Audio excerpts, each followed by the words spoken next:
welcome back to Sixes and Sevens Footy Nerds episode 8. How good is Rugby League? Done and dusted round 1. Some exciting scores, some teams not so exciting. There were some sad teams on a Monday morning waiting for their video review. What caught your eye over the weekend, Junior? Good to see you, brother. Yeah, good to see you too. I've survived Cyclone Albert. It got downgraded to a tropical low, but it's done a fair bit of damage around Queensland. So any Queensland listeners, hope you're staying safe. I've copped a fair bit of rain out here. Where the wedding has been washed away. So not quite washed away, but it's actually stopped raining now. It's but for 2 days it was constant. But it's quite strange when people broadcast that something's going to happen, and then you see people on Instagram sort of taking the mickey out of them, going, "Oh, where's the cyclone? Why hasn't it come?" It's like that they're disappointed that someone's house didn't get ripped away. Like there's people that have lost their houses. Lismore, for instance, they're completely flooded. People are evacuated 2 days ago. So have houses actually moved, like from the wind and the? Well, some houses are underwater. Some houses will be underwater. Wow. My shed where the gym is, you would have seen, it's all water inside it. But yeah, it's been pretty full on. There's a house. I was watching the news last night. A house roof had been blown off. But yeah, there'll be a fair bit of backlash and cleanup. Schools are still closed today, so I've got the day off again. How good. I bagged you about work, and I've just been luxury leisure Vegas, New York, and now I'm just sitting back talking to me great mate. It's a good day. Nothing better on a Monday morning than coming. No, how you going? How you going? Your missus is away. You're in the bachelor pad on your own, sort of living it up. How you feeling? How's everything going? I'm very bored, brother. Oh, I can tell. I'm very 100 mile an hour. Every 10 minutes I get a message from you. Do you want to do this? Should we be doing this? Idle time is time of the devil, they say. It's very true. My mind's going 100 miles an hour. I'm bored at home. The temptations. The temptations of the devil. Just bored at home, brother, but got plenty to do. Come in here, talk some footy, bit of coaching. Life's good, brother. How good. So before we get into today's show, we'll break it down what we're going to be doing. Obviously, we're going to be reviewing all the games from the weekend. Some really big scores. We're going to have our team of the week for me, our player of the week for me, and also you'll be doing the same, your team of the week and player of the week, and we'll sort of dive into each team. First game off the rank, Roosters get touched up by the Broncos 50-14. You just seen the Broncos go to work. Their big signing over the off-season is obviously Ben Hunt, and we've seen what they were going to be like in the trials, but sort of the last couple of weeks, it looks like they're sort of grown a cog. They played short sides. They played all over the park. They just look, I don't know, you can't say fitter and faster because it's round 1, but they just looked way above the Roosters with their attack. How did you see it? And what's your thoughts for both teams, and where do they go to for, obviously we know where the Broncos go, but where do you see the Roosters sort of moving into round 2? They've got the Panthers on Friday night. Yeah, what a game of footy from the Broncos. Obviously, working with the Roosters a little bit this year, it was obviously very disappointing. It was a disappointing game for the club to start the season. There's not too many ways to sort of sidestep around how disappointing it was for your round 1 in front of your home fans. But from the Broncos, I think there's been plenty of talk about how they're going to go. Are they going to bounce back to form with Madge? How their halves going to go? Who's going to play in their halves? Who's going to be at 9? I think a lot of the answers were, a lot of the questions were answered out of the blocks. Sort of what a lot of the stuff that people have assumed is the way that the Broncos played to start the season. 2 halves played outstanding, exactly what we've sort of been speaking about and what we expected. 2 experienced halves, game managing halves that were going to come up with the right options. 2 great defenders.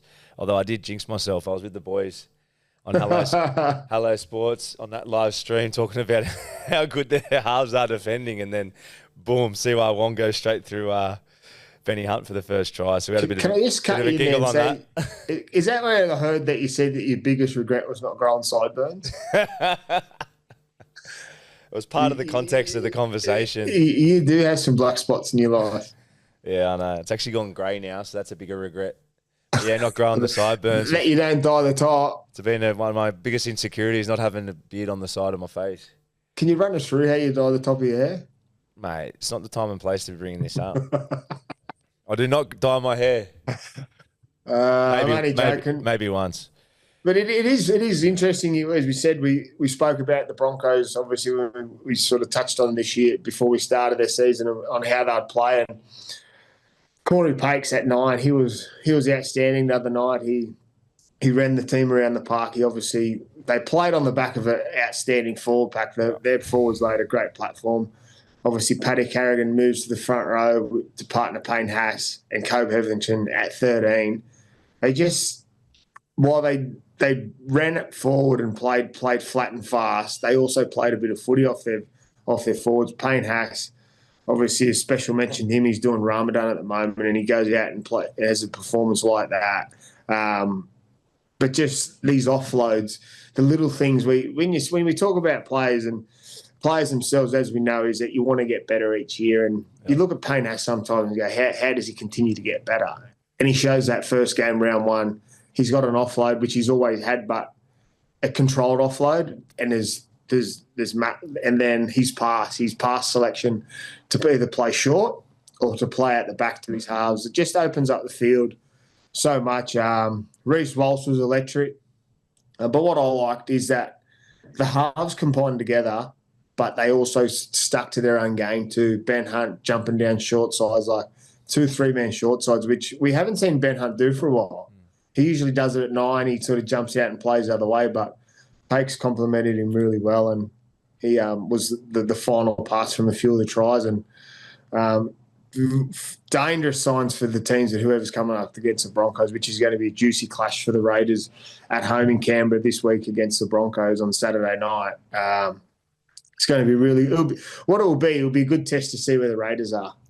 Those short side probes that you spoke about, Toddy, I think, to bounce back and forth between the both sides. I thought the Roosters' short side and marker D was really, really poor, especially on that right edge there.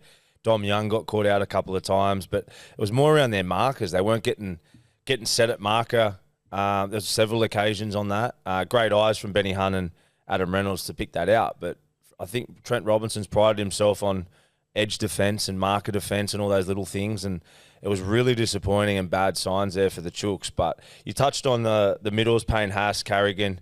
They're short passing around the middle of the field. They obviously led to a couple of tries early for the Broncos, but we spoke about how the Broncos are going to look this year and what they need to do to improve, and we touched on consistency with their halves, and then we spoke about having a steely foundation, and just even the way that they played more organised with their middles. It wasn't that individual sort of style that we saw last year for him. We saw Payne Haas taking it on himself a lot last year. Carrigan sort of trying to do things himself. It was really every part of their field had their own little units. Their middles played together as a team, had their nice little combinations. They were all well drilled. The right edge with Adam Reynolds and the left edge with Benny Hunt had their styles, all organised with their edges. Like, it was just really clinical, and that comes down to Madge. That comes down to the influence that he's had.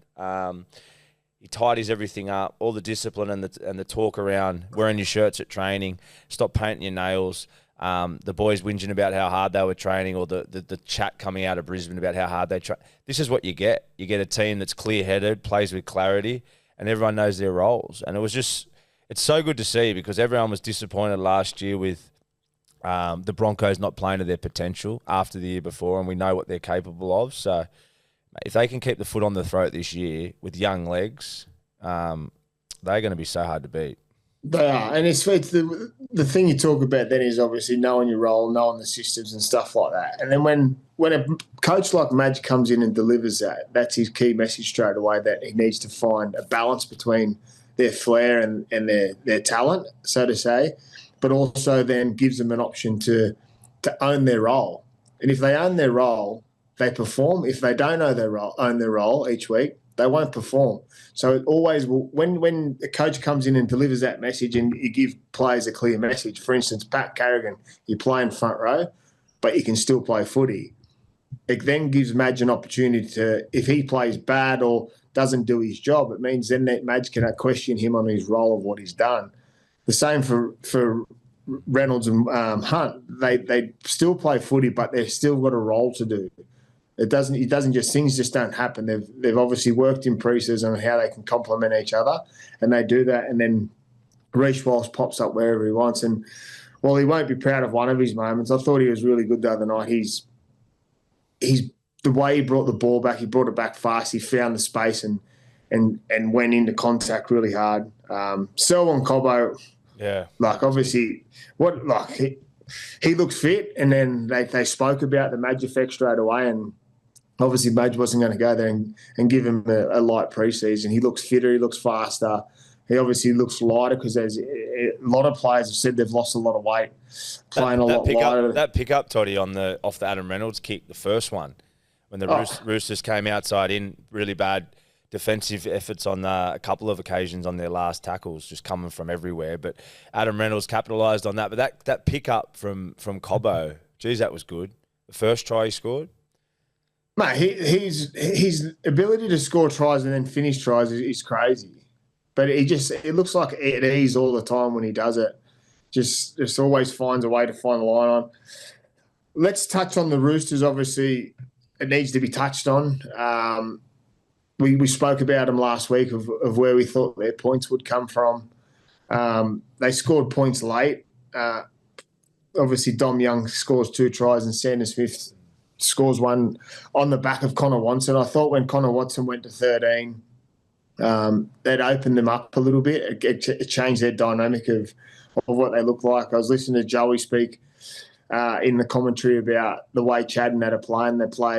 The block plays very early, and they're not engaging the line. They don't actually sort of trade an option out the back. For Teddy out the back, he's sort of just got one option, is to either run, and it sort of looks like he's running him out of space. I would like to see him drop blokes under. You've seen their footwork of their centre Pogger. The way he can get back through the middle. I think if they start doing that, it gives them the options to play flat and fast footy, where Teddy would like that better. But they come up against a fancy outfit in the Broncos. It was always going to be hard to beat them, but I thought they could have come up with a bit better. What's your thoughts, and where does their points come from? What's it look like moving forward? Well, you spoke about Connor there coming on. I thought he was great. He obviously changed the speed of the game a little bit. I think what the great Andrew Johns said about the predictability of the attack. We spoke about that in our last show, that was the risk, that was the worry for the Roosters this year, that they can't fall into just that block for block for block, because the game's gone past that a little bit, and you need fast bodies, you need ad-lib, and with Sam Walker out, there was a risk of them going to that, with obviously Chad playing that type of style and being a bit older. But to the Roosters' credit, which is hard to sort of say after a 50-point loss. There's not much to be positive about, but losing Victor Radley early is a big loss on the back of all the transition that they've already had. This isn't making excuses, but it definitely changes the dynamic of your team. I think their best players did have an off day. Angus Crichton and those guys would probably put their hand up and say that it wasn't their best game of footy, which is a difficult circumstances when your team's on the back foot. But two guys, three debutants for the club with Chad Towns, and then the two young guys, Rob Toyer and Salesi Foketi. Rob Toyer was the best player on the field. He's a super player. Yeah, so it was Rob Toyer, the centre I was talking about, not Poga. Rob Toyer. Mate, it was outstanding. He's a gun. He's done two ACLs leading up to this. He's one of the best young centres coming through in the game, but he's had a lot of setbacks. But everyone, you saw on the weekend his ability, big right foot step to set up that first try, and he moves really well. So the Roosters got Penrith this week. It doesn't get any harder. And they're going to have to, first and foremost, they're going to have to work on their D. They've got to get that. They've traditionally been great over the last 12 years in defence. That's what Robbo's based his whole game on, is defence and effort areas. I spoke before about their short side marker D. Mate, some of their last tackle defence coming from outside in. Fans listening, we're coached through NRL systems to kick pressure from inside out. That means from your markers and from your A defender to pressure a kicker from the inside. Which is the most effective way. On the Roosters on the weekend, they got guys flying in from outside in. Like I said before, their markers, giving up down short sides. Stuff like that is really un-Rooster-like. It's not really something we see too much from them. And for me, that comes down to confidence and communication, which is maybe a byproduct of a transition of a lot of players, losing a lot of players over the last couple of years. But look, one thing I know about the Roosters, they're well coached. They've got a great coach. They've got a great system, and they're a successful club. So they're gonna bounce back. They're always traditionally slow starters, but they need to tidy those areas up we just spoke about. And don't worry about the attack. Worry about all that stuff first and foremost, because otherwise you're not in the fight, are you? And but it's going to be an interesting 6 weeks for the Chooks. Yeah. When you talk about when we're talking about the comments from Joey about the block for block, when you're saying it's been sort of not coached out of, but teams are sliding away from it, can you explain what you mean that they're going away from the traditional block for block? Is it because every team started doing it and they started doing it really well? So when they start executing it really well, does that mean they get good defensively at it so they can understand it every time it comes? They can handle it. They change it up. Can you sort of explain what you mean by it's sort of been pushed out? Well, just watching the game over the last couple of years and then watching the games on the weekend closely, obviously, the most effective – let's talk about Penrith, let's talk about Melbourne. The most effective plays for me when watching them is these block plays on the two-man, which is the centre for the fans watching. We call it the two-man defender, which is your centres on both sides of the field. But I'll throw South Sydney in there as well on the weekend, who we'll get to Cody soon. Walker. Cody Walker on that left edge. But all their shapes on the weekend, from Penrith to Melbourne to South Sydney, they're run with such short, nice passes, fast and flat, but attacking that two-man really fast. For me, instead of attacking the 3 or 4 man. Instead of attacking the 3 or 4 man, I feel like the Roosters on the weekend and what Andrew Johns would have been getting at was those wider percentages of block for block. And if you're not, as that first receiver, if your halfback doesn't dig into the line and really sit those A, B, and C defenders, it's too sideways, it's too lateral. The success we're seeing with a lot of these block plays now, where the game's gone a bit more, is playing from a shorter percentage of the field, whether it's in the middle of the field or that left or right post, and getting to them really flat and fast on the edges. I feel like that's the most effective way to play now with these block plays. And I left another team out. If you watch the Dogs, who we'll get at soon as well, some of their shapes on that left edge were similar. All those teams have got a similar pattern now where they're attacking the defence. The game's certainly taken a bit of a shift. There's no doubt there's time and place for those longer shifts when it happens organically. But, yeah, you go back to Joey's comments. I think playing from those wide percentages and not playing deep into the line, it just gives your fullback no real room or overlap. It's too sideways. And, yeah, that's pretty much my views on the footy, Toddy. Yeah, when you say, you answered it perfectly. You got what I wanted. I got what I wanted, what I asked for. And when you talk about it, it's a big 6 weeks for the Roosters. The question is, and obviously all fans, and it's got to be asked, do you think that they stick with Chad over the next 6 weeks? Can a Robbo afford to stick with the halves over the next 6 weeks? Is there someone coming through? I know you speak highly of Rodwell. Or is it too early for him to come in? Like, do they need to change things? Or do they stick with it, trust the process, and think that it will happen? Does Connor start at 13? And to change that up, or is there panic stations at the Roosters, do you think, this morning on Monday coming in after that loss? Well, as I said just before, put the attack aside and where you're playing your blocks from and all that type of stuff. To answer your question straight up, Chad and Sandon Smith 100% are the halves pairing for now, and they're going to do a really good job. It's round one. The Roosters know how to attack. They'll get things sorted. Sammy Walker's still obviously a while off, which is a big setback for the club, but Chad's played 270 games. He's a seasoned player. He's going to get the boys wins. He's going to get their attack on. For me, it goes back to the other side of the ball. It's the defence. We just spoke about it before. If your short side D's not communicated well, your last tackle ID on defence pressure, kick pressure is not good. All those little things are big worries. They're bigger worries than the attack. And once again, when you're in a good system and you've been doing it for a long time, they're easy fixes. The Roosters will write that game off. I'm sure Rob will have all his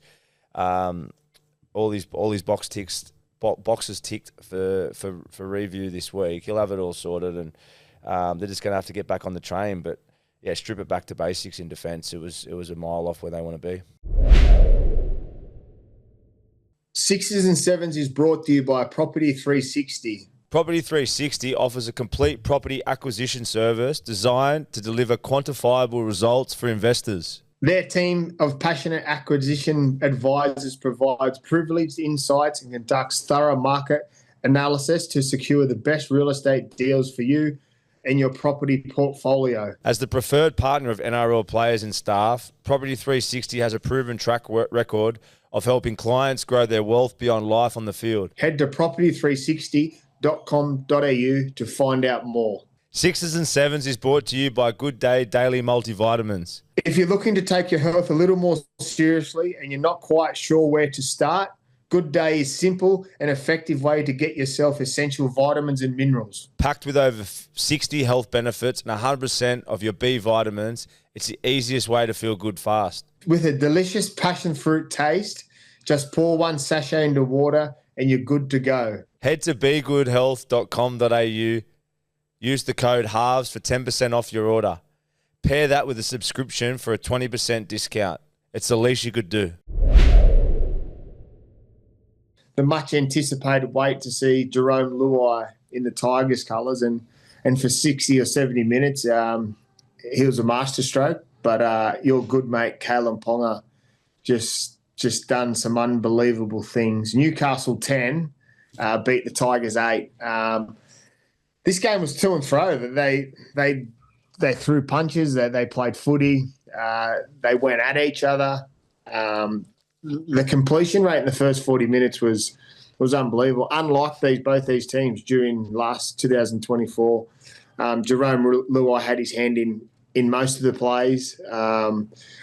But like I said, Kalen Ponga he just played tough. He done some things that only Kalen Ponga can do, and we spoke about it last week about he's got the eye of the tiger and he's not doing the big flashy plays. He's just playing tough footy, and that's what he done the weekend. Like some of his catches, his carries out of his own end, his defensive efforts, and then just his kicking game, his ability to kick, and then his chase. He got a repeat set there late in the game that sort of broke the back of the Tigers and it gave them an opportunity to score.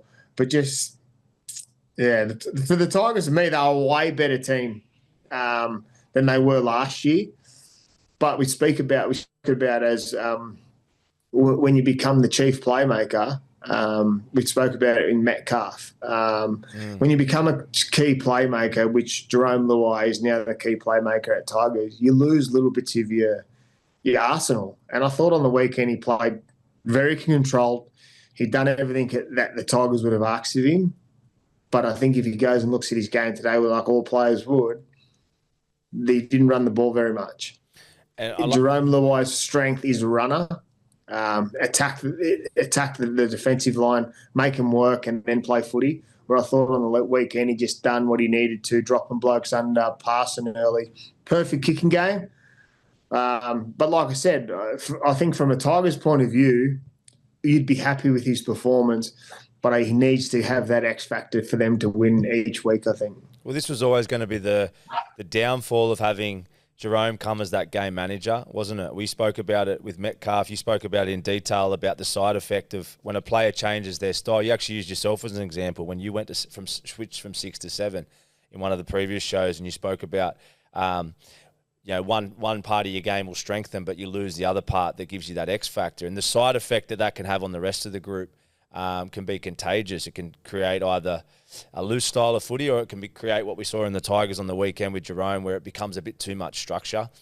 I think just throwing the tape forward. I think for the Tigers, we used Canberra as that round one. Canberra is that round one game that they had in Vegas and blew the Warriors off the field. I'd love to see the Tigers play a style a little bit more around offloads, up-tempo footy, and just let Jerome and Galvin just play a bit more of an eyes-up style. Who's the guy that's going to get them back on track? It'll be Appy. On the weekend, if Appy plays, they win by 12 for me, the way the Knights played on the weekend with the Tigers at home. If Appy's there and Bullymore at the back as well, I got that wrong. Buller, the Buller back for the Tigers. I think the Tigers win easy, and to play that style, we talked a few weeks ago about hookers that can roll the ruck. Well, Appy does it better than anyone. Let's play off the Tigers, play off Appy around the ruck. Use your Hunts and Terrell Mays and these guys who have got great leg speed. Try and get them one-on-one with defenders. Try and create some second phase, and play that really up-tempo style that suits their coach. That's the way Benji played. I see that as the best way for the Tigers to go as far as they can this year in attack.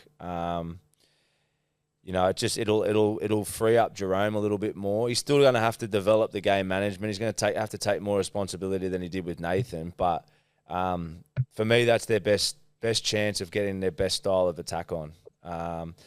The worrying thing for the Tigers, there was a period there where they held the Knights out for about 6 or 7 sets on the line. There's an argument to say that the Knights probably didn't play their best footy in that period, and they were overplaying a bit and coming up with a lot of errors. But it was a good tick for the Tigers that they showed a bit of resilience and defended their line. But they had about 60. There was about 60, I think I read, missed tackles in and around the ruck, and that's been their biggest problem over the last couple of years. Their ruck D and falling off tackles. So unless they tidy that up, the Tigers, they're not going to make the 8. That's the honest truth. But there were some really good signs there, and they've got quality now. It's good to see. It's exciting for their fans because they've finally got some quality in their side. But yeah, let's play off Appy around the ruck. Let's get some offloads off their middles and let the fast outside backs they got and halves that can play that style. Let them play. That's my opinion. Yeah, I agree with what you're saying. And you talk about Appy, that they're still missing Appy.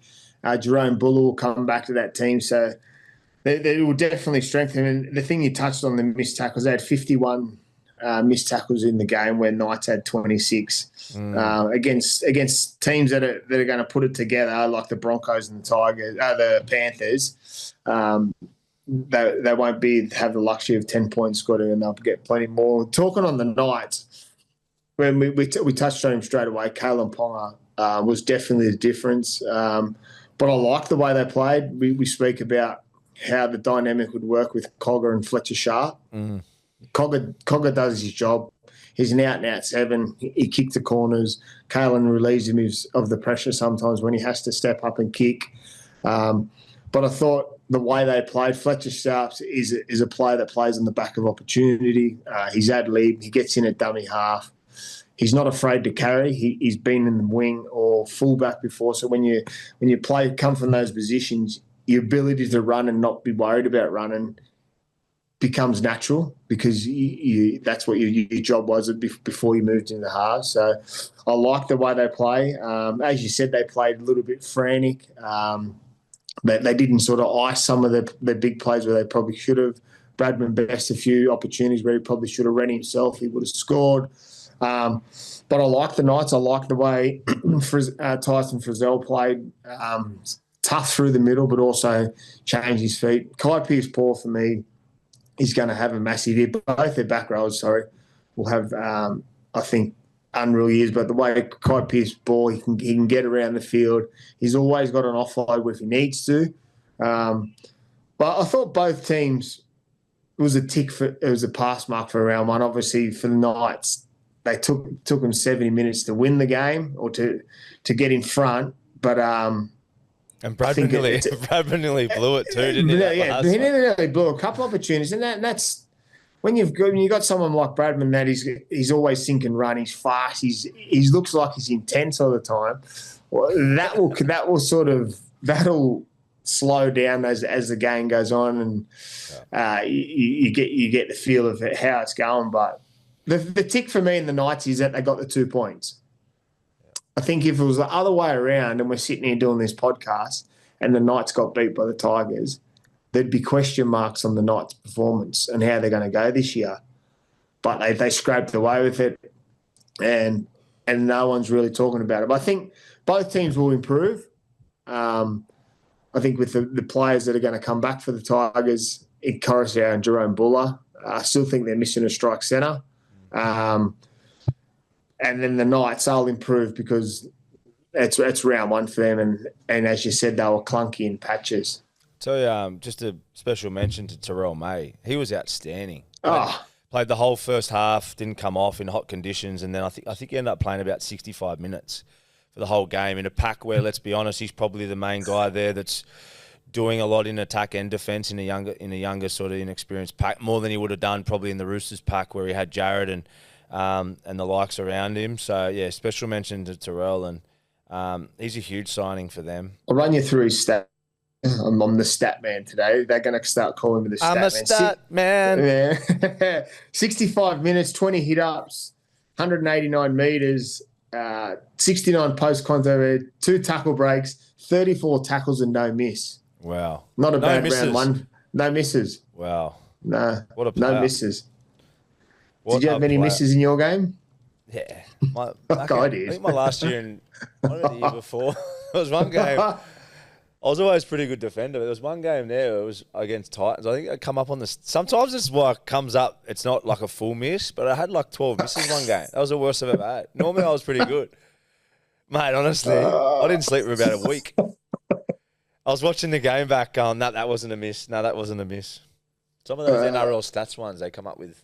Sometimes it's not a full miss. It's like a half miss, but they say it's a miss.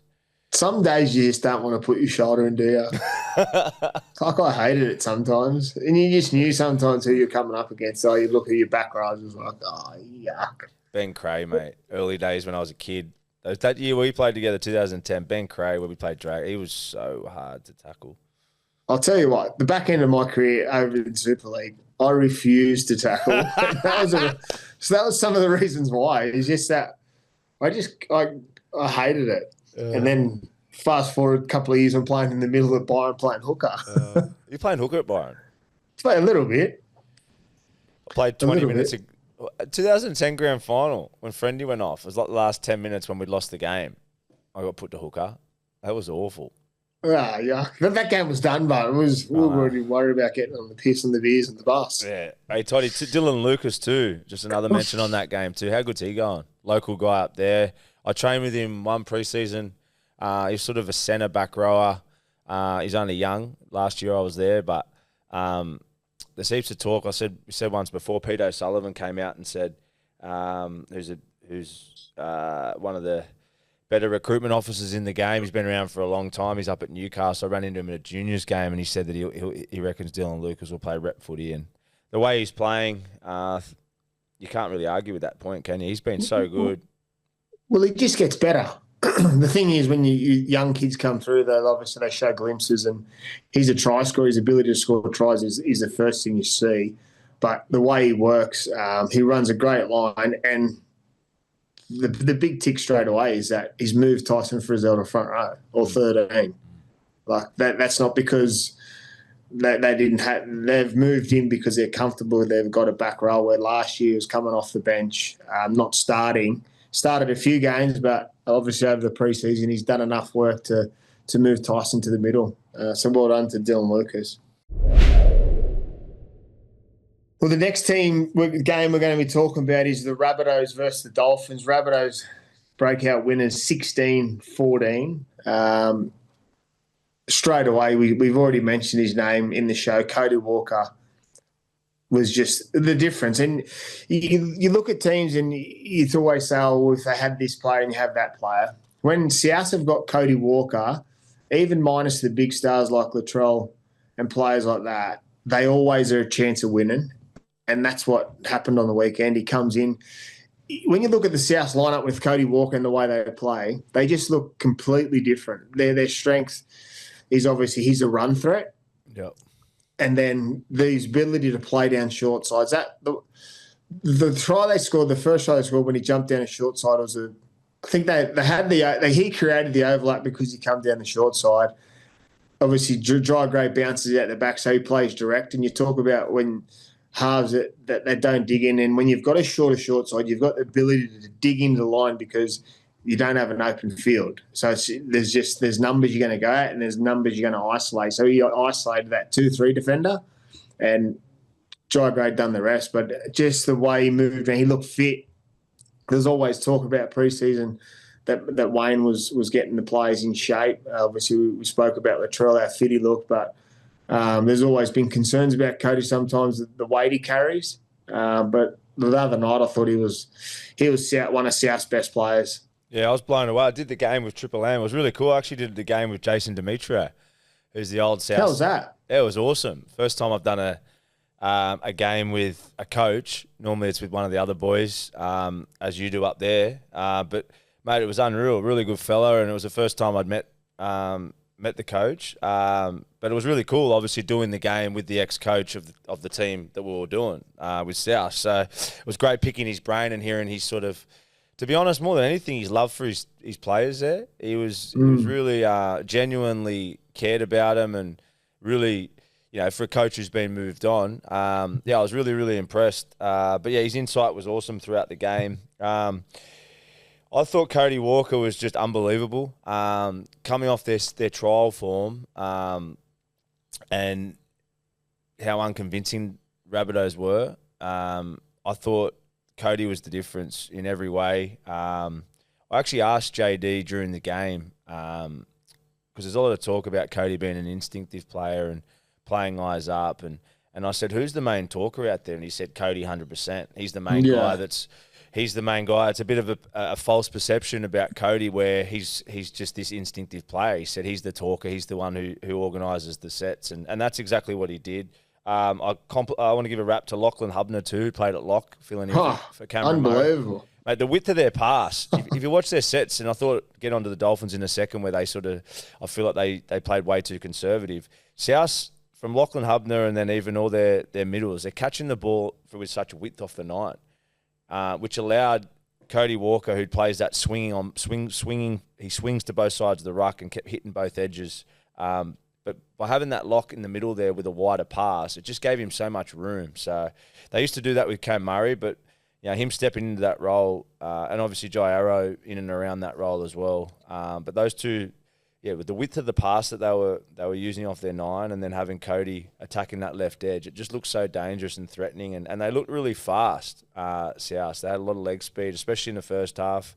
Dolphins found their legs a bit in the second half, but they were really impressive. I thought Jai, what have I got the name? Jai Gray. Sorry, I was about to say Jai Field from the wicket. Jai Gray, 25 hit-ups, 280 metres. Mate, the work he does, what they lose with the Trolls' influence and everything like that, his presence and size and X factor, that they get it in bucket loads with effort when Jai Gray plays there. He was awesome in the trials, and he had a really nice touch in the second half down that left edge, where he sort of had his hand in the try off Jamie Humphries. But Souths are really impressive, and it's just funny, the great Wayne Bennett, he just gets them up, over and over again. Trial games, I was writing them off, I'll be honest. I was worried, that especially that Dragons trial and the way they defended, and then that they didn't show much at all. But, mate, they're just always cherry ripe come round one.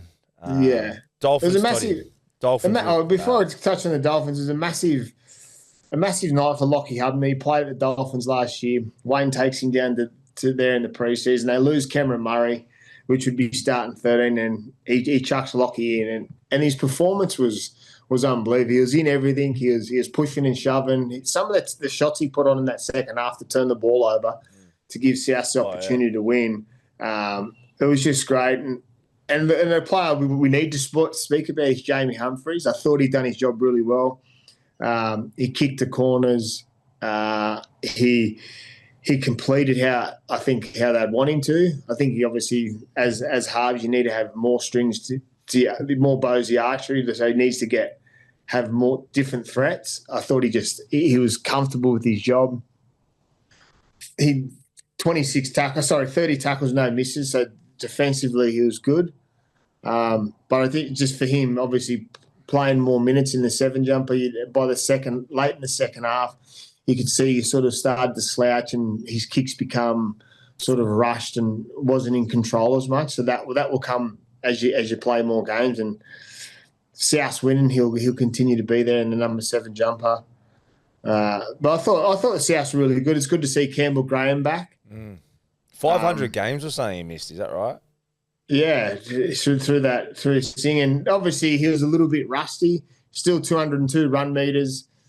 He played some Is really that good right? footy. 500? I heard something about 500. I think it was 500 days. 500. 500 days, 500 days, not 500 games. Fucking hell. 500, that's more games than me and you put together played. 500 days.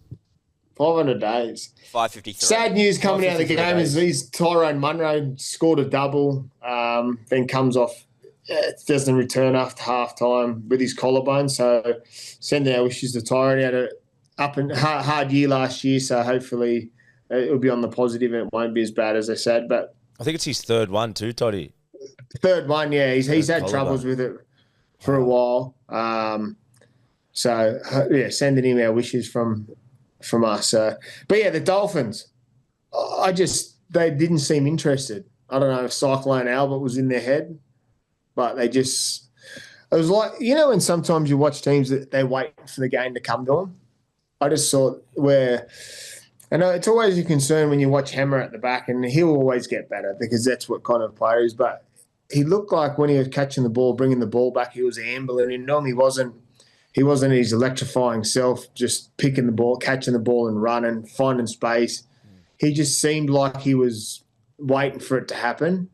But as you said, when you're playing against a Wayne Bennett round one team, it's not going to happen. They're not going to turn the ball over, or they're not going to keel over and wave the white flag. They're going to fight to the death.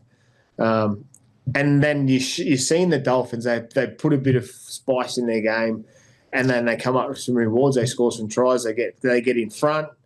But yeah, I thought they played just to their needs. They done what they needed to, the Dolphins, and that's the reason why they come up short. They didn't sort of throw any other punch. Yeah, I thought for the Dolphins, the two shining lights was Daniel Safidi and Josh Kerr. I thought them in the middle were constantly getting the team on the front foot. On the back of that, though, the criticism from me for we rap him all the time, Isaiah Katoa, and we love him as a player, and he's got so much potential. I just thought he played way too conservative. Doing the game live, they just had obsession to go to the left edge, and I don't know if it was because of a lack of sort of game awareness or it was a game plan, but they just kept going to the left edge. It wasn't working for them, and they had Herbie Farnworth out on the right, who, in my opinion, is one of the better centres in the game, and just didn't touch the ball. They finally got a try off Katoa playing short late in the game to his back rower, and that was the recipe for the game all game. But they just kept going sideways to the left. Times they were going out over the sideline. There was just no flow to it. I just felt as well with the ruck that they were getting off the back of the ruck speed, that they were getting off the back of Daniel Safidi and Kerr in the middle.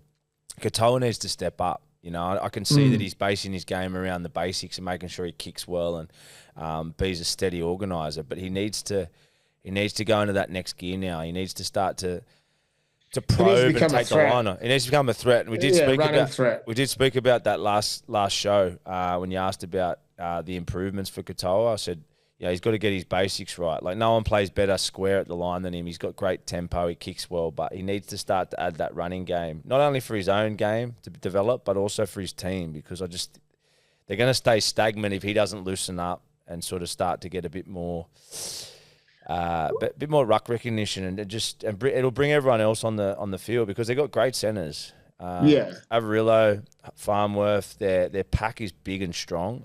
They weren't capitalising off the back of it.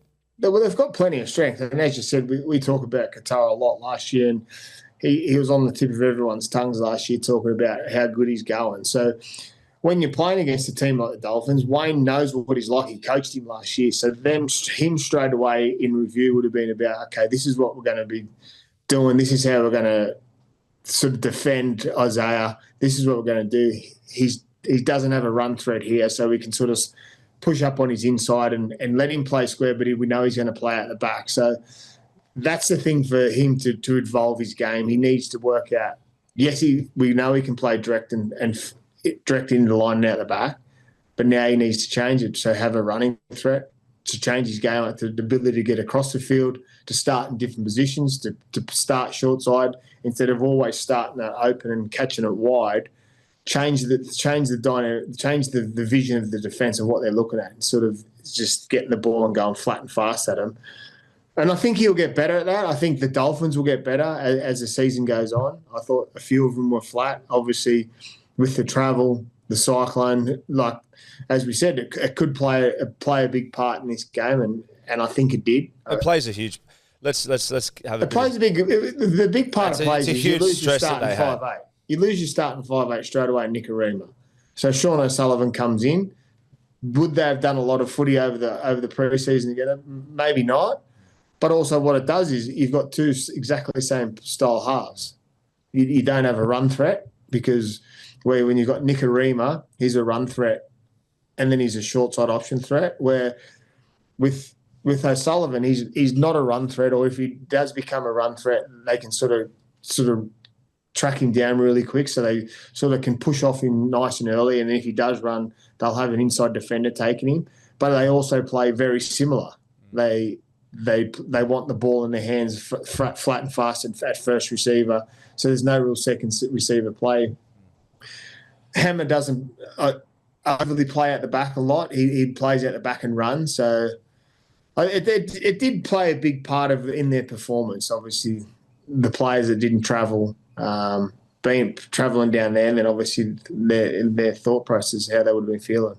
Huge kudos to them for getting on the plane and coming down. 100%. You know, we're being critical of their style of footy, but like the stress that you would imagine, the anxieties, they're all on the phones checking in with their missus and the kids before the game. Like your mind can't be 100% clear in those circumstances. So you're probably going to get a little bit of a side effect of that, of a heavy leg performance, and that's what they look like. But I'm excited to watch them bounce back this week. But yeah, full credit to the club for coming down from an ex-player's point of view.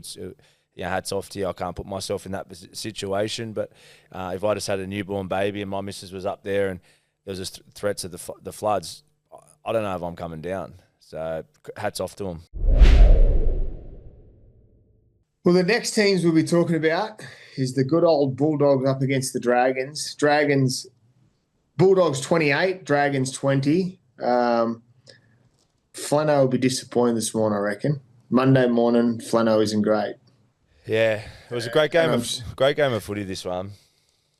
I loved watching it. To me, it was two sides that are the Dogs got the result, and they're definitely ahead above the Dragons. But they're two sides for me that are similar in a lot of ways. It was a great game of footy. There was a dogfight there for a long time. I think the difference with the win to the Dogs compared to what the Dragons falling short was around discipline and last play.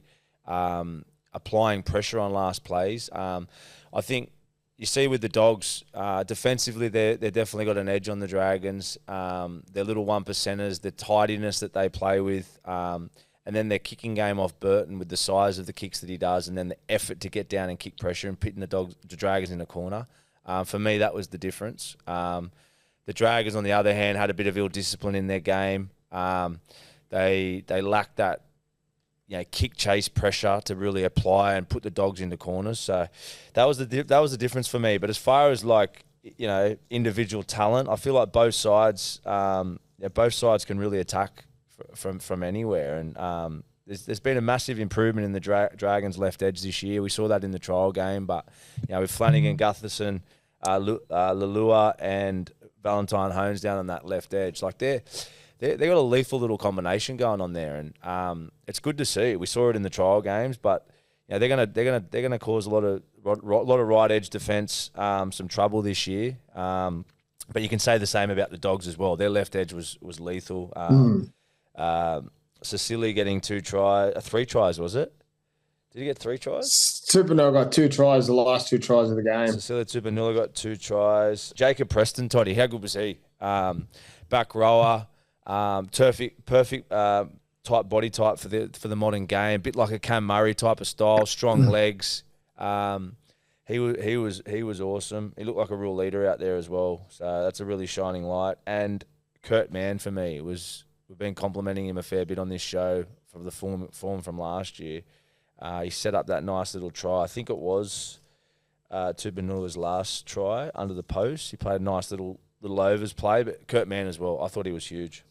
Yeah, I think with Kurt Mann, what it does is it frees up Burton and Toby Sexton. We talk about how they're going to play, and they're both right and left edge players. They like to hold their edge, where when you've got someone like Kurt Mann through the middle, it gives them an ability to hold their width, see what's in front of them, and know that he will get into the positions of the field, and when they want the ball, they'll pull the trigger and play that footy. But for me, the Dragons, as you said, that left side, Christian Tuapolota scores 3 tries. During the preseason, the left side winger scores 4 tries. So it means they've done a lot of work down there, and I like the way they play. They obviously get the ball in Big Lelua's hands. He's a handful. He's obviously a massive run threat, but he's got the slide hands. Gutho out the back. Obviously, he's not as fast as he used to be, but he draws defenders because his ability to run, but also then with the offload option if they play short to Lelua. But I thought they just left it too late. They had some big moments in the game. I thought Lockie Ilias had a few errors, played a bit conservative, just wanted to get the ball out the back and sort of out the back and do your best to his runners. And, yeah. For me, the Dogs, we spoke about their improvement and they're going to get better. Obviously, they get out to a lead and they let the Dragons come back. But the thing for the Dragons is they can score points. But there's definitely a massive improvement for the Dogs. I like how as you said, we speak about Matty Burton, his kicking game all the time, and that he's in control. That he puts him into the back end of the field. So every team they play against, they're going to have to be coming out their own end because how long he kicks the ball. They look really clean, the Dogs. Like, it's a weird word to say, but like from the way they do their marker D, from the way they kick chase, from the way that their middles pressure from the inside, the communication on their edges in the defence, even their... Well, they hunt everything. They hunt from marker. They put pressure on. So when I talk about Lockie playing early, that's probably because he's got a marker roaring down on him, making him play early. Like they make the attack play early because they're hunting on it. They're in everything. They're pressuring. It's like it'd be hard to play against them because they're so up and in your face. Yeah, they're so.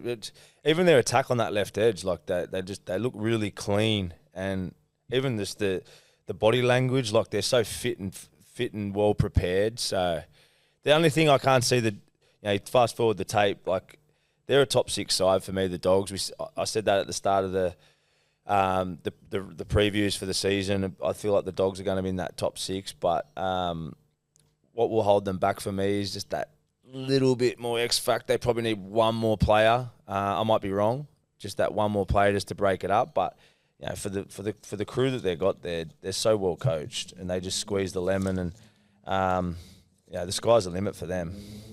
Well, they look connected. They look like a connected group. They all work together. They all fight for each play. They're obviously all in sync. And as you said, they're hungry. That's what Serrato was going to bring when he went to the Dogs. And we've seen that last year, their improvement. Their improvement will get better. I thought last year they struggled to score points, where they put 28 on the weekend. They won't be happy with Dragons sort of coming back into the game. But I think, for me, the Dogs are definitely a top 8 team. I think we will always expect is with the Dragons, they'll have the really good performances and they'll have the not so good performances and they'll leak a lot of points. But Flano's already come out and said that that's what he needs to work with.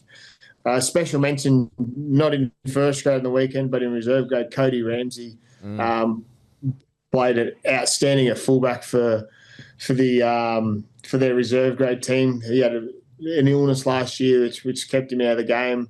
But I seen some highlights yesterday on Channel 9 of his game. He obviously, Sloan was playing wing in that game. Obviously, he needs to get reps in the wing, and Cody Ramsey at fullback. So congratulations on your return, and hope it's all positive moving forward. And hopefully we see you in that first grade team moving forward this year. Are the Dragons top 8 for you? No. Just straight up, no. Straight up, no. I can give you my answers why if you want. Yeah, why? I want to. Well, I just think they leak too many points. Yeah. I don't think they will be able to against the good teams. Obviously, Bulldogs are a good team, but I think when they come up against the good teams, that they don't have enough strike. We raved about their left side then. I think teams will work that out, and if they work that out, where does the points come from? I like the Dragons. Don't get me wrong. I think they'll beat some good teams, but I don't think they'll make that. There's too many good teams in the comp this year that will beat them to the fight. Yo, nice. Do you think they'll make the 8? No, I can see them if they. Here we go. Sit on the fence. No, I'm just going to give you an answer. I said if I could see if they with Flanagan gives me confidence. Shane Flanagan gives me confidence. I don't know him that well, but watching him, their improvement over since he's taken off, and the way that they did play some decent footy on the weekend, defensively, if they can keep getting that discipline and slowly start to develop a bit of the Bulldogs in them. With a bit of a lesser roster, but that tidiness, that clean style of footy off the back of kick chases and all that, I can see them sneaking into the 8. I can. But I think their weakness is a lack of creativity, which might hold them back. As you just said, they might start to get worked out. Ilias is steady, but has he got that extra leg in him? Flanagan, probably similar arguments. We'll see. Hello, Kitty. I've gone from pups to Hello Kitty, so I'm back at yous again. If anyone's out there wants me to, is that Lion's mother's milk? Lion's milk, yeah. One team that will play top 8 in finals next year is the Manly Sea Eagles. The boys in the room, Hello Sport lads, will love this. 42 beat the Cowboys 12. And what a performance this was.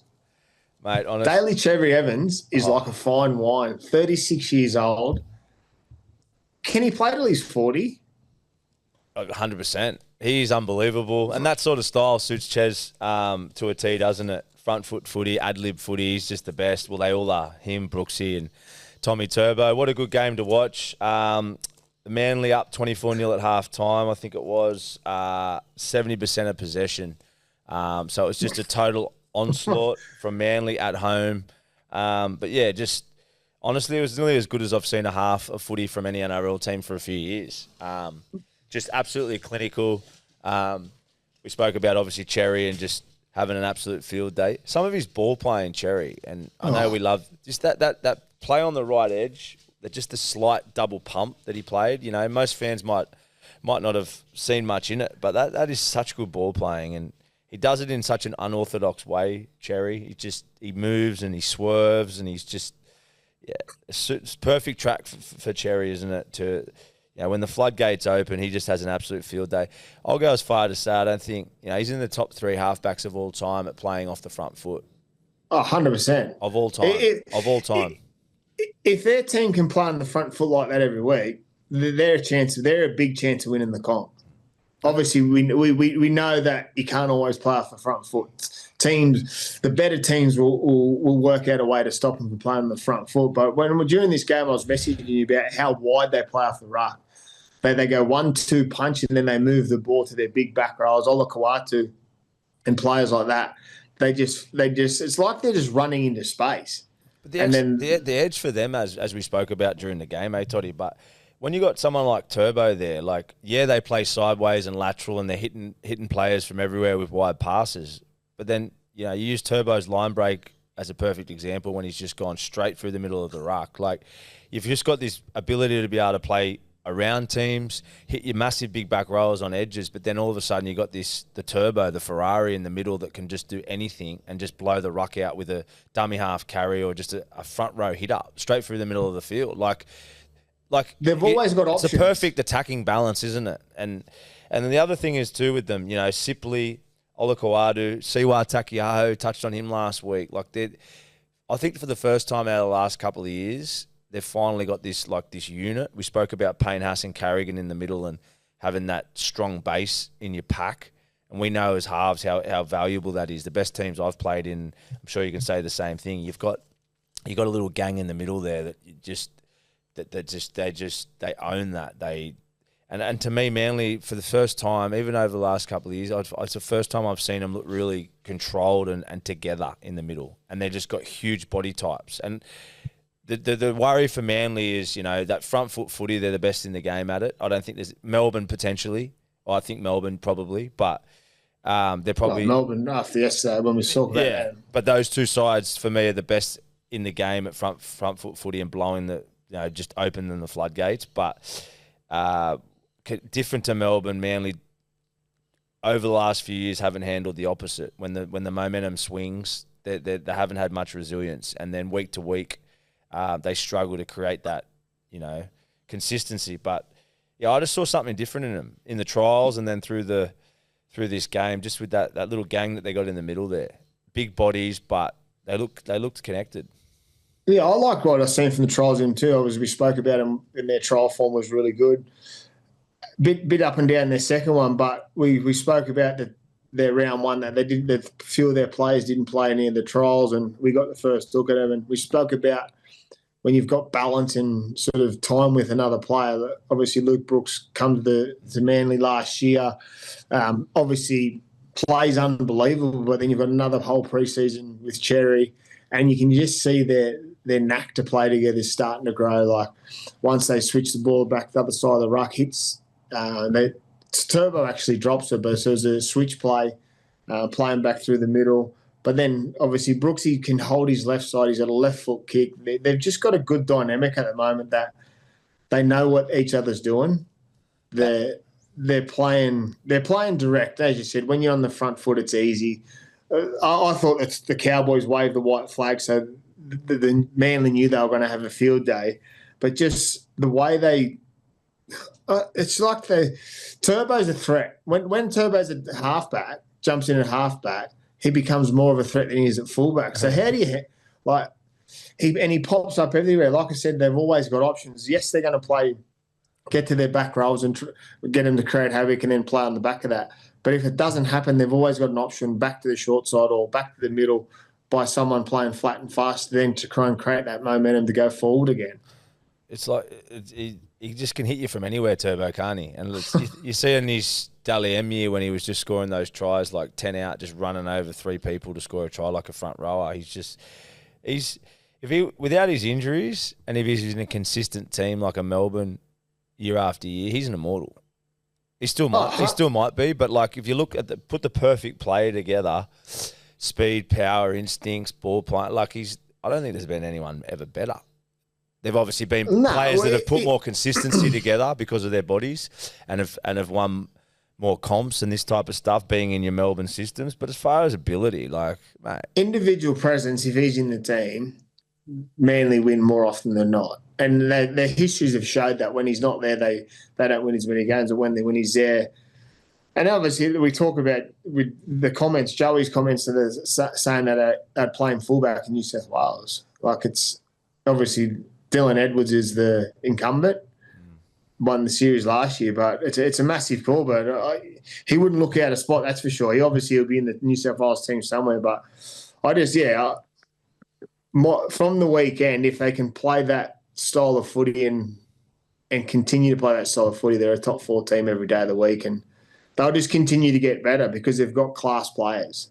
It's not going to be one-hit wonders from where when you look at some teams that perform really well, that them players are going to perform really well every week for them to win, where I don't think with Manly at the moment they've got enough players that one can have an off day and they'll still win the game, where some teams, which is the Cowboys we speak about a lot, that I feel 4 of their players have to have 9 out of 10 performances for them to win.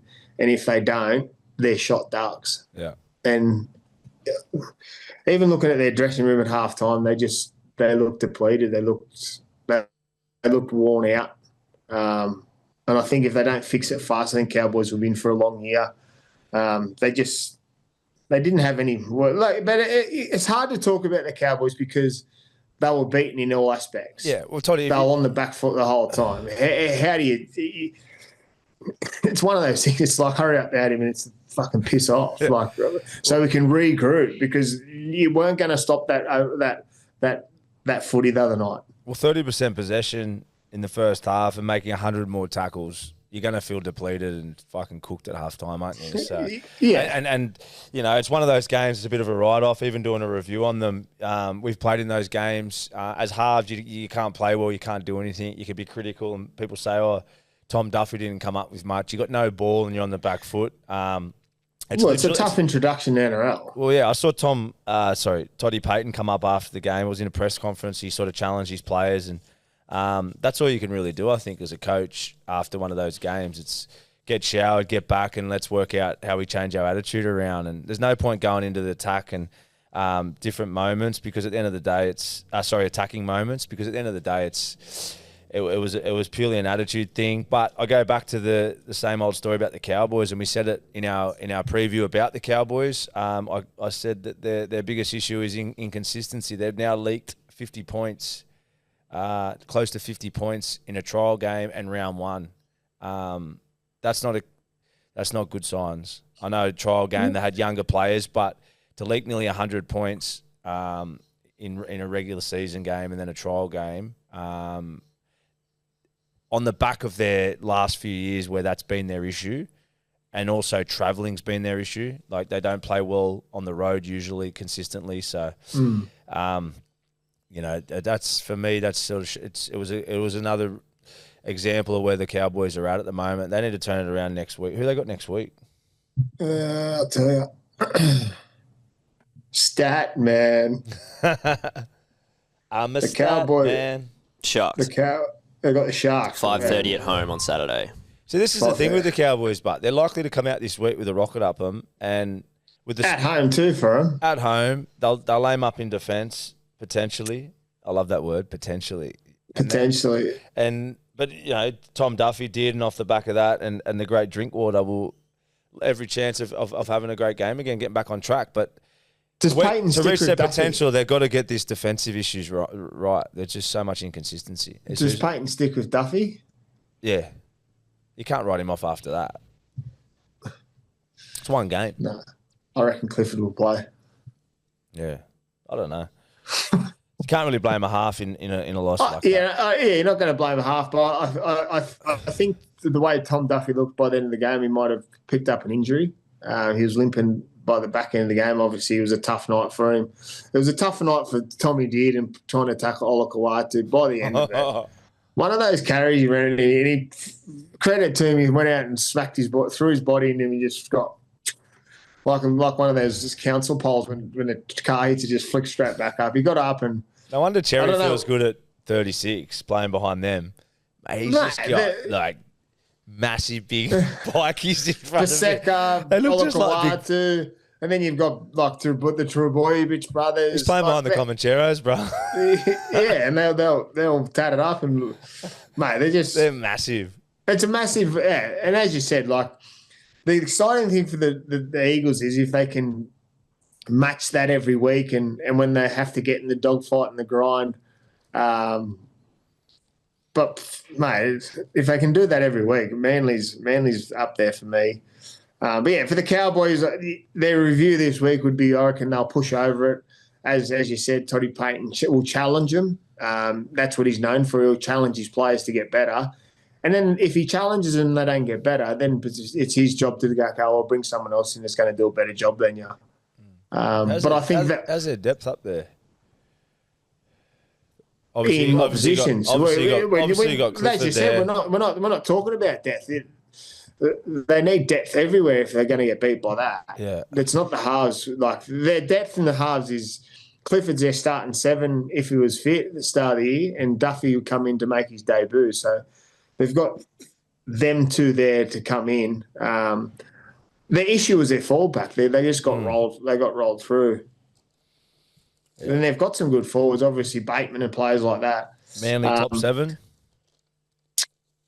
Manly top 6. Top 6. Top 6. I don't know why you said top 7. Yeah, because we've got a couple little. I'm just keeping a couple open for a few dark horses. Or one dark horse then. One team that will be definitely in my top 4 and my top 2 is the Melbourne Storm. 56. Thump the Parramatta Eels 18. And we've been looking at this. We've had 1,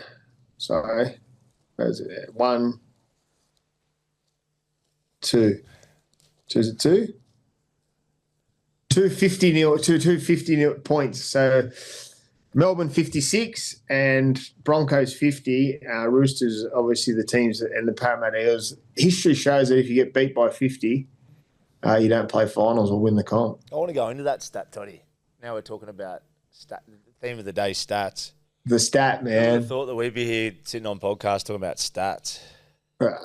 But I used to read me stats. That's about it. I never did. No, please. But the Hello Sports boys here, while I was doing the live stream the other day, the conversation came up that no team's ever won the comp unless if you've been beat by 50 in a regular season, ever in the history of the game. In the first two rounds, first round we've had what, two sides, was it? Two or three? Two sides been beat by... So Parra and the Roosters just pack their bags up and go to Bali tomorrow. So off history, there's no point playing. Just give up. Can't win the comp. See you later. My argument to that was, do you think that stats changed a little bit with the way the rules... No. No? No. Okay. History shows. All right. The game's been around a lot longer than the change of footy. Imagine if that gets leaked out to the two sides get beat by 50. As a team, you're going, we're going to win the comp, boys. It'd be hard. That's not good mentally to say that, is it? They have to erase that. They have to. But I'm telling you what, Melbourne Storm are going to beat a few teams by 50 this year if they play the way they did yesterday. Mate. They were flat. They were fast. They were in everything. I got one more stat for you. 46 points from the first half was the most points they've laid on in any first half in the history of the club. Another huge achievement. The list goes on. Mate, I love your stats. I love them. It means you're doing your homework. But no, they were, mate, honestly, that first half, Munster had his hand in about over the whole course of the game. Three tries, hand in another three. Do you reckon Munster's in Pappenhausen today why he didn't pass? Yeah, I know. Oh, mate. Well, line wide open, Pappenhausen throws in the dummy, so I'm sure they'll give him plenty of shit. But Pappenhausen, it's good to see him fit and fast and fresh. Like, obviously, his injuries hampered him over last year. A few of their players have their big players, but yesterday he was in everything. He was jumping in, popping in at first receiver, out the back. But just there's a threat. They changed their way they play a little bit, Melbourne. They played flat, but really flat and tight. So then it wasn't their middles that were playing flat. It was their halves were really close to the ruck and then bouncing out away from their A's, dropping blokes under. Melbourne traditionally play a little bit out the back and use Pappenhausen, but on the weekend they were getting an early pass on their middle to their wide half sometimes, and they were dropping their players back through. Jack Howard, for me, obviously there's been big raps of him coming through the system, but he's a back rower, but he's playing in their centres, and he was unbelievable on the weekend. Just a young, fit kid, fast, 249 metres. But he was in everything. They were in everything. They beat Parramatta to the punch, and it's a big concern the way Parra defended. Obviously, all eyes for Parramatta fans and Newcastle fans were on Dylan Brown. It's a bit of a worry, isn't it, when you're banking your big losses? I heard a few medias, I think it was on Fox, and a few people just in and around after the Parra loss. You run into people and everyone's, Mitch Moses is coming back. When you're banking all your wins on a Mitch Moses, as great as Mitch is, and we love him, banking on Mitch to come back and solve those problems when you're just being beat by 50, I feel like you're in a bit of a bad place. I don't want to write Parra off too early. The disappointing thing for me, I actually sort of had high hopes of Parra going into the season. They were impressive in their first trial game.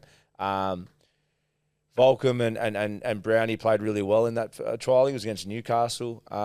They looked like fitter and more steely in defence, but mate, some of their ruck D and there was that try where Munster just laid on. Who did he put over? It was just a simple short ball in that first half. Was it King? It was Kingy. Yeah, King. Yeah, just they play the drop. He went wide. King hit Munster wide. He drops Howarth back under, finds a quick play. The ball. Munster loses that same play.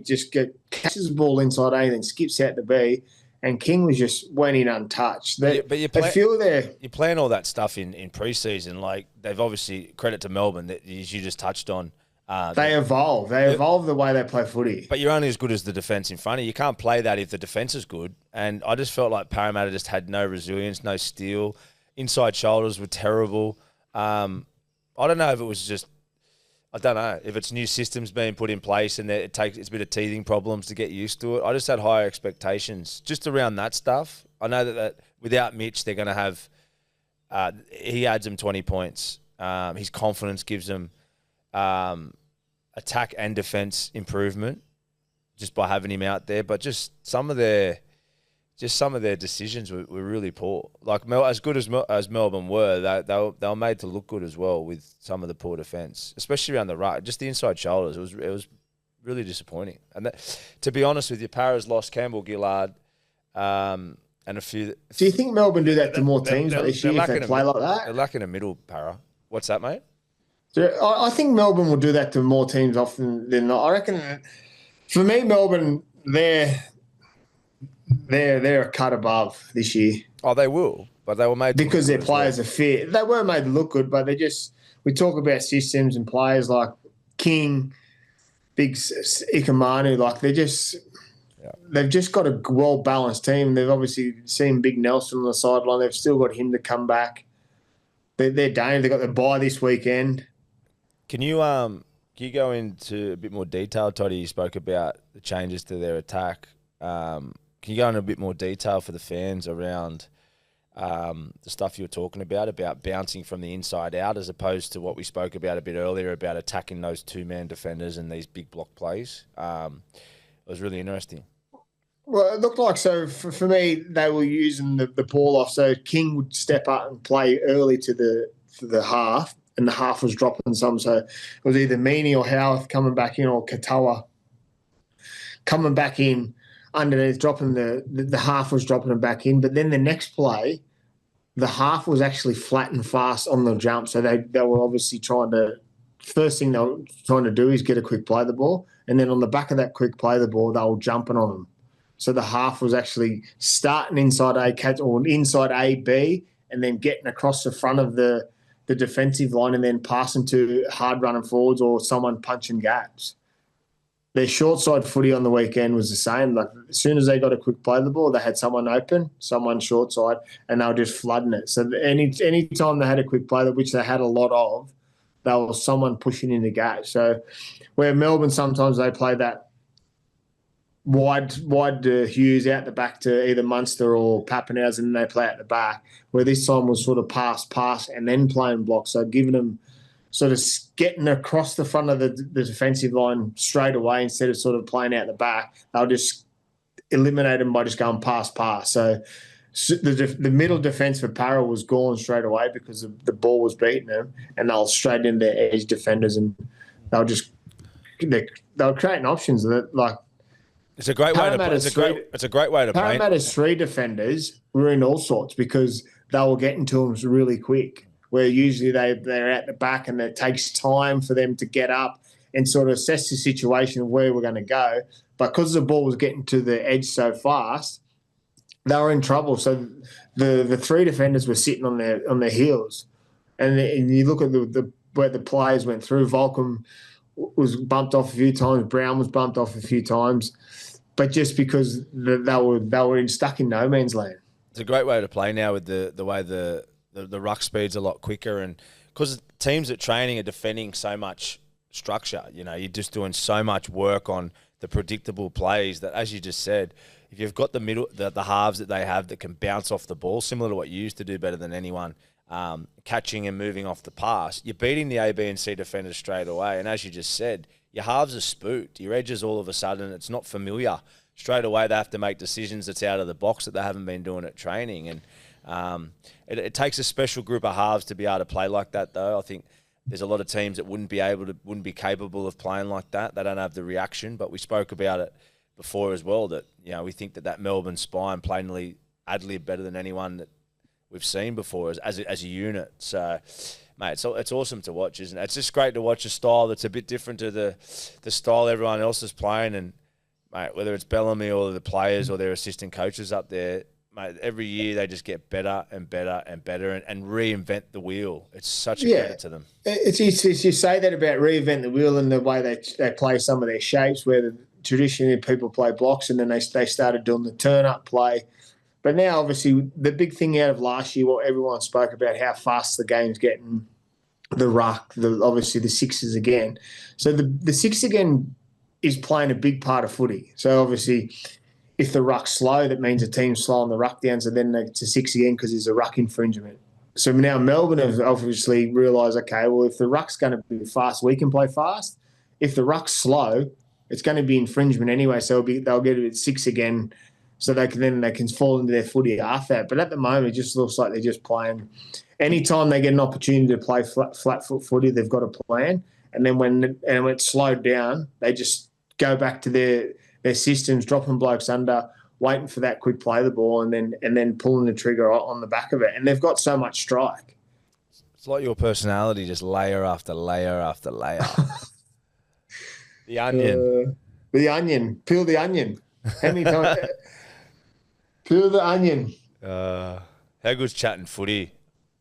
But it's the best. I love it. And you know what the best thing about it is, we talk about our show and how it's going, and like me and you always have been, we want to continue to get better, and obviously we've got a great platform, and the boys at Hello Sport have come up with an idea, and we're going to be talking about our new segment, or not say a segment, it's going to be an episode. So moving forward, our Wednesday show is now going to give an opportunity for our listeners or fans or footy nerds, we can call them, or even if you don't like us, you can phone in and ask us some questions. So when you phone in, their number will be 0284 05 7996. That is 0284 05 7996.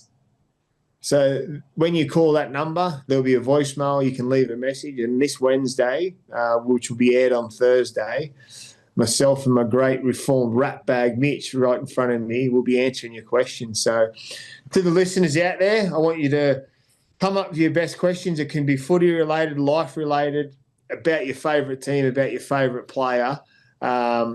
Just phone in and fire away, and we'll chew the fat with you on Wednesday. Let's got a little shout out for one of our fans, Toddy. He's Con Julius. He goes to every Harold Matthews and SG ball game for the Roosters, goes to every NRL game. A very smart footy guy, but always really friendly. I enjoy my conversations with him at the mats. I saw him at Cronulla on the weekend. I've seen him at Henson Park a couple of times. He sent me a big, nice message on the weekend congratulating me for my baby and the show, and he loves it. And we love our loyal supporters. So, Con, I know you'll be listening in your car. Keep listening, brother, and I'm hoping he gives us a call on Wednesday, because I'm telling you, Toddy, he's got a great footy brain. Some of these fans, Toddy, that go to these games, that not only NRL games, the real diehard fans that are going to Harold Match development. Mate, if you want to learn about footy, go and have a chat with them. They know, talk about stats, they know the game inside out. And they're the people we want involved in this show, don't we? Oh, 100%. That's what it's about. It's about engaging our fans and diving into what they want to hear. We can sit here and talk shit about footy every day of the week if we want to, but it's about engaging our fans. And as we said, we've got some things in the pipeline. Our merch is on the way, hopefully soon. So for our valid listeners, a bloke like Con that supports us, we'll be slinging a hat your way once it's all up and running. But yeah, big things are coming, exciting things are coming. When's the guest on, Toddy? Are we getting a couple of surprise guests? Well, it's in the pipeline. I know you've been working tirelessly. You leave me on the shores of Australia soon and head off back to France. So over the next few months, we've got some special guests lined up, and we won't sort of let anything out yet. But we've got a. What are you going to say then? Let any hats out of the bag? Yeah, I don't know. But I try and sort of come up with some words in that, but I'm hopeless at shit like that. So, is it the cat out of the bag or the cat out of the bag? Is it? Is that what it is? As if I know. Before we finish today's shows, I want you to give me your team of the week and player of the week. Go for it. Team of the week and player of the week are both from the same team. Manly, team of the week, and Turbo, Tom Travojevic. Just went into a bit of detail about it before, but just the complete player. I'm praying to God that he can get through this year healthy and with no injuries, because we saw the last time he went on a dream run. He won the Dally M and dragged Manly deep into the finals. I think this year, him at his best with the Dally M form, they can even go to a GF.